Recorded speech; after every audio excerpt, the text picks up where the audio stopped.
Well, some parents looking for private options for their kids could soon come with a $10,000 boost.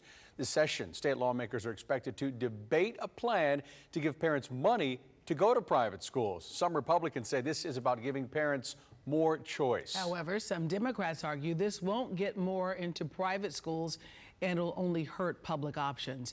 ABC 13's Nick Notario joining us now to explain this proposal and what it might mean for your child. Nick?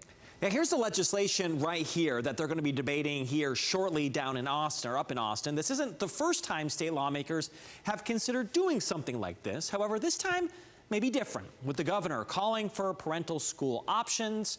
Private school vouchers may be the answer. However, opponents worry it won't really help students who need it.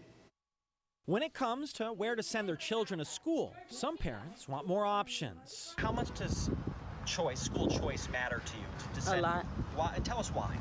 Because the education for my kid matters a lot. One option could soon be to give parents vouchers that would go to cover costs of private education. It'll help a lot. It'll help me do a lot for my child. In Austin, private school vouchers are expected to be a topic of debate this session. One of the bills comes from Senator Mays Middleton, who represents the Galveston area. We're putting more tools in the hands of Texas parents to decide what is best for their child. Middleton's bill gives parents $10,000 per student, money that can be used for tuition, technology, and transportation expenses. Once money follows the child, you see a lot of innovation and programs begin to happen, like especially hybrid homeschooling, which is basically a 2-day-a-week brick and mortar, 3-day-a-week homeschool program. The idea has the approval of Governor Greg Abbott and Lieutenant Governor Dan Patrick. However, it's failed in the past as rural Republicans and Democrats have defeated it. This time, they're ready again. What it happens is that people who are sending their kids to private school now will simply be getting the state to help them send them there. Others aren't sure this gives parents more options. Even with a voucher, it may not be enough to cover cost. Just because you're offered a voucher, $10,000, whatever the amount is, that doesn't automatically get you admitted into that private school. Democrats also fear this means money will be taken from public schools. Republicans say about 70% would go to the private education. However, public schools would still get the remaining amount. Advocacy group Children at Risk say private schools may not be a better option because of accountability. If we have these schools and they're private, we can't shut them down. And so what you're doing is draining the system of these public education dollars to schools that are going to be questionable at best. Private school leaders see it differently.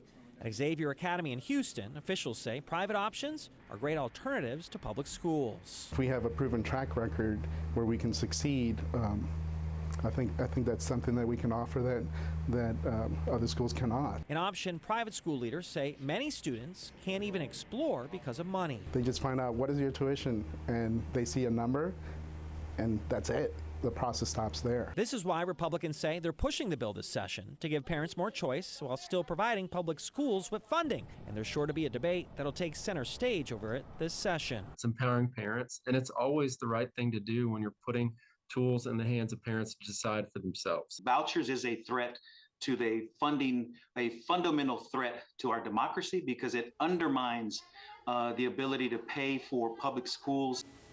All right, so this is still very early on in the process. It still has to be passed and then ultimately signed by the governor. But here's what you need to know. If it is passed, the bill from the Senate would take effect this September. However, parents would not have access for the money until 2024. Now, I asked about accountability. How will the state know the money is being used on education? I'm told there will be systems set up to catch fraud and to make sure it's truly being used for educational purposes.